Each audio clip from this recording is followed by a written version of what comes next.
दोस्तों, जस्टिस यशवंत वर्मा की इमेज एक ईमानदार और सीधे साधे जज की थी। बता दें, उन्होंने इलाहाबाद हाई कोर्ट के जज रहते हुए डॉक्टर कफिल खान को जमानत दी थी।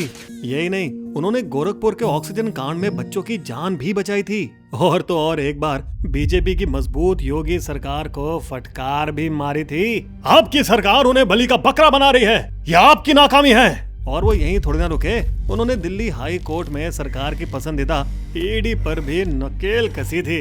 आपकी ताकत सिर्फ मनी लॉन्ड्रिंग तक ही सीमित है। साथ ही दिल्ली शराब घोटाले पर गलत रिपोर्टिंग में गोदी मीडिया को भी फटकारा। देखो, तुम सिर्फ सीबीआई ईडी की प्रेस रिलीज तक ही सीमित रहो। उन्होंने तो कांग्रेस को भी नहीं छोड़ा और उनकी याचिकाएं खारिज करके इनकम टैक्स डिपार्टमेंट को पार्टी के कई सालों के टैक्स रिकॉर्ड की जांच की मंजूरी दे दी। इन सभी फैसलों से उनकी जनता के बीच एकदम साफ सुथरी और मजबूत छवि बन गई दोस्तों।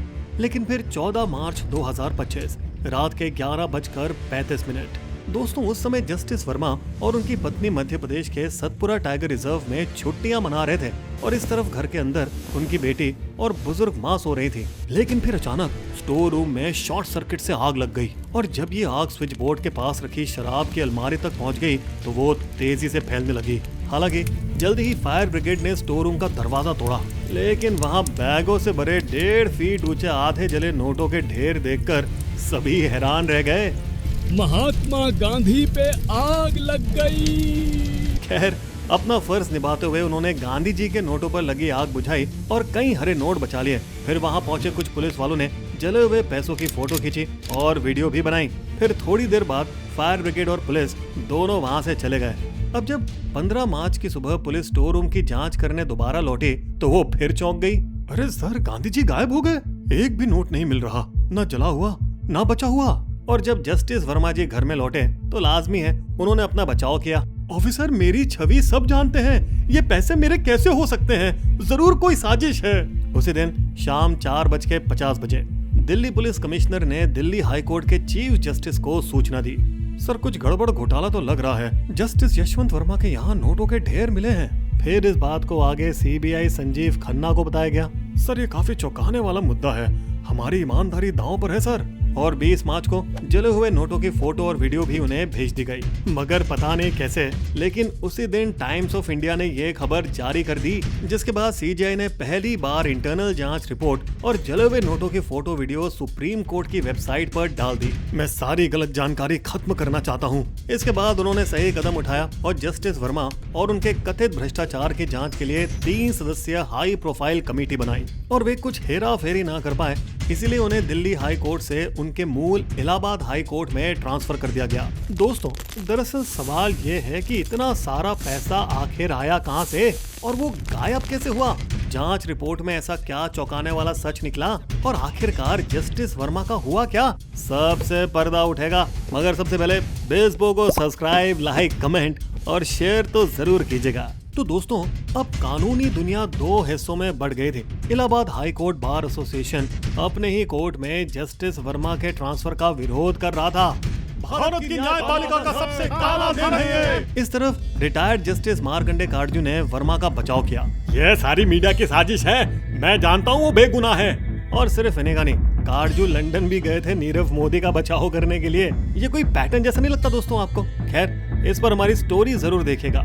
फिर 3 मेंबर्स की टीम ने कार्रवाई शुरू की और जस्टिस वर्मा के स्टोर रूम की जांच कर उसे सील कर दिया गया और अगले 6 हफ्तों में 50 से ज्यादा गवाहों से पूछताछ की गई। Delhi police commissioner, Delhi high court के चीफ जस्टिस, फायर ब्रिगेड, सबसे पहले वहां पहुंचने वाले गवाह, जस्टिस वर्मा की सुरक्षा वाले, स्टोर रूम के पास तैनात सीआरपीएफ वाले, साथ ही जस्टिस वर्मा की बेटी से भी पूछताछ हुई। फिर जो रिपोर्ट निकली और बाद की मीडिया रिपोर्ट ने बड़े ही चौंकाने वाले खुलासे किए दोस्तों। जैसे रात 11:35 स्टोर रूम में आग लगने के बाद जस्टिस वर्मा के पर्सनल सेक्रेटरी राजेंद्र सिंह करकरी ने पहले फायर ब्रिगेड को नहीं बल्कि पुलिस को फोन किया। वो तो पीसीआर था जिसने अपनी प्रक्रिया के अनुसार ऑटोमेटिकली ही फायर ब्रिगेड को कॉल कर दिया। और अब ये कहा जा रहा है कि जैसे ही फायर ब्रिगेड वहाँ पहुंची तो जस्टिस वर्मा की बेटी ने उन्हें वापस भेजने की कोशिश की और इस तरह फायर ब्रिगेड को अपना काम करने से पूरे 8 मिनट तक रोका गया। इस सब को देख एक सुलगता हुआ सवाल खड़ा हो जाता है दोस्तों। क्या कोशिश ये करी जा रही थी कि पैसे पूरी तरह से चल जाएं? अगर थी भी तो वो कोशिश भी खराब निकली, क्योंकि फायर ब्रिगेड ने अपना काम बखूबी कर दिया, भले ही उनको कम समय मिला हो। लेकिन फिर शक इसलिए भी उठता है क्योंकि फायर ब्रिगेड के जाते ही पुलिस भी बिना जगह को सील किए और बिना जब्ती मेमो बनाए वहां से चली गई। शायद इसीलिए क्योंकि सुप्रीम कोर्ट का फैसला कहता है कि सीजीआई की अनुमति के बिना पुलिस किसी भी मौजूदा जज के खिलाफ जांच या एफआईआर दर्ज नहीं कर सकती। लेकिन दोस्तों, अभी तो असली खेल शुरू होना बाकी था, क्योंकि जस्टिस वर्मा ने रात में ही अपने सेक्रेटरी करकरी से लंबी बातचीत की थी और उन्हें आदेश दिए थे, जिसके बाद सुबह सुबह ही वे और उनका भरोसेमंद स्टाफ झाड़ू और डस्टबिन लेकर जले और बचे हुए सभी नोटों को जल्दी जल्दी वहां से हटाने लगे और घर के पास लगे कूड़ेदानों में फेंकने की कोशिश करने लगे। मतलब इतनी कच्ची चाल थी। खैर दोस्तों, बता दें, स्टोर रूम में तैनात सीआरपीएफ जवानों ने ये सब देख लिया था। अरे कचरे को इतना छुपा कर क्यों ले जा रहे हैं? कुछ तो गड़बड़ है। फिर जब सुबह पुलिस दोबारा आई और उन्होंने देखा कि पैसा गायब है, तो सीआरपीएफ जवानों ने उनको सारी सच्चाई बता दी और पैसा ठिकाने लगाने की ये कोशिश फेल हो गई, क्योंकि सुबह सफाई कर्मचारियों को आसपास के कूड़ेदानों में नोटों के कई टुकड़े मिले। दोस्तों, ये तो कुछ भी नहीं, 15 से 25 मार्च के बीच कमेटी की जांच से ठीक पहले सीसीटीवी फुटेज भी हार्ड डिस्क से मिटा दिए गए थे। और यहाँ इस तरफ पैसा मिलने के बाद जस्टिस वर्मा का व्यवहार बड़ा ही अजीब और बेतुका सा हो गया था, क्योंकि कथित साजिश को लेकर उन्होंने कोई शिकायत दर्ज नहीं करी। दाल में काला तो तब और लगा जब सीसीटीवी फुटेज को उन्होंने सुरक्षित नहीं रखा और बिना विरोध के उन्होंने चुपचाप इलाहाबाद ट्रांसफर को स्वीकार कर लिया। और इन्हीं सब बातों से कमेटी इस नतीजे पर पहुंची कि आरोपों में दम है और उन्हें हटाया जाना जरूरी है। तब सीजीआई खन्ना ने जस्टिस वर्मा को रिपोर्ट भेजकर आखिरी मौका दिया। देखिए, आपके खिलाफ बहुत कड़े सबूत हैं, हम आपको इस्तीफा देने की सलाह देते हैं। लेकिन जस्टिस वर्मा फिर भी सफाई देते रहे। सर, ये मेरे खिलाफ साजिश है। वो स्टोर रूम हमेशा खुला रहता है, कोई भी अंदर जा सकता है, किसी ने झूठा सबूत रखा है सर। लेकिन दोस्तों, रिपोर्ट में कहा गया कि कोई बाहरी व्यक्ति अंदर आ ही नहीं सकता था, क्योंकि स्टोर रूम बंद था और चाबी सिर्फ जस्टिस वर्मा और उनके परिवार के पास ही होती थी। इसी वजह से जस्टिस खन्ना ने राष्ट्रपति और प्रधानमंत्री से वर्मा को पद से हटाने की सिफारिश भेजने का फैसला लिया। मामले की गंभीरता तो इतनी थी कि कानून मंत्री अर्जुन राम मेघवाल और गृह मंत्री अमित शाह ने राष्ट्रपति के साथ बैठक की।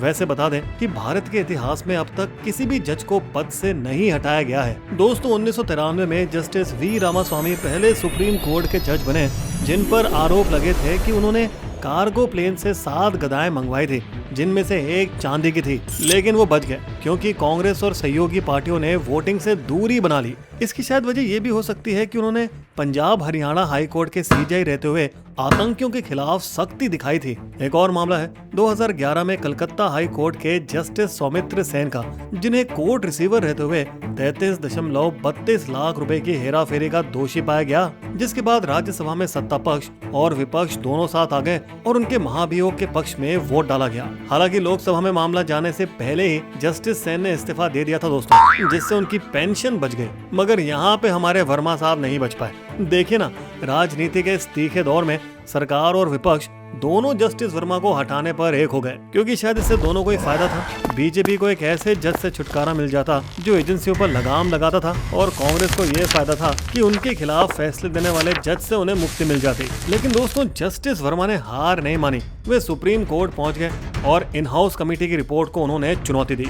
मुझे न कभी सुना गया, ना ही गवाहों से सवाल पूछने का मौका दिया गया। अगस्त 2025 में सुप्रीम कोर्ट ने उनकी एक ना सुनी और उनकी ये याचिका खारिज कर दी। फिर 12 अगस्त 2025 को लोकसभा स्पीकर ओम बिरला ने जज इंक्वायरी एक्ट के तहत एक दमदार 3 जजों की संसदीय कमेटी बनाई। दोस्तों, बता दें, जो सुप्रीम कोर्ट की इन हाउस कमेटी होती है ना, वो बस मुद्दों के तथ्य ढूंढने के लिए होती है, मगर इस वाली कमेटी के पास असली ताकत थी। सिविल कोर्ट के अधिकार थे, ये औपचारिक आरोप भी लगा सकती थी और क्रॉस सवाल पूछने का भी हक था इसके पास। इसे देख हम कह सकते हैं कि जज वर्मा को निकालने की प्रक्रिया असल मायने में अब शुरू हो गई थी। जस्टिस वर्मा फिर भी नहीं रुके।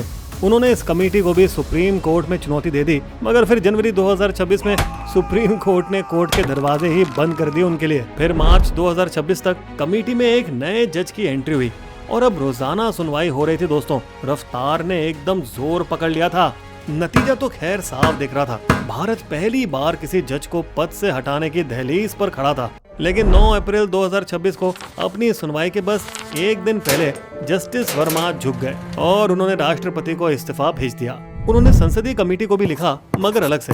ये जांच अनुचित थी, एक तरफा थी और इंसाफ के उलट थी। देखा दोस्तों, क्या एंटी क्लाइमैक्स हुआ ना। इनके इस्तीफे ने इम्पीचमेंट की पूरी प्रक्रिया को ही खत्म कर दिया और भारत का इतिहास वैसा का वैसा ही रहा। तो अब बड़ा सवाल यहाँ पे यह है कि क्या वाकई में जांच में खामियां थी या जस्टिस वर्मा ने खुद को बचाने के लिए इस्तीफा दिया। दोस्तों, यहाँ एक सवाल दिमाग में आता है, आखिर वो पैसा कहाँ से आया, ये कानूनी तौर पर क्यों नहीं पता चल सका और FIR क्यों नहीं की गई। खैर, जो बिस्बो को इस पूरे मामले में सबसे बड़ा पेंच लगता है ना, वो ये है कि क्या सुप्रीम कोर्ट को अपने पुराने फैसले पर दोबारा विचार करना चाहिए। क्या एक जज के खिलाफ भी आम नागरिक की तरह FIR दर्ज होनी चाहिए। आप क्या सोचते हैं, कमेंट करके हमें जरूर बताइएगा। बिस्बो की शायरी। जस्टिस वर्मा के घर लगी उसी दिन जो थी आग, जले हुए नोटों का जिसने कर दिया पर्दाफाश। उनके पक्ष विपक्ष में खूब चले विवाद, पर आखिर में पद से उन्हें धोना पड़ा हाथ। हमारे वीडियो कंटेंट के सोर्सेस आपको डिस्क्रिप्शन में मिल जाएंगे।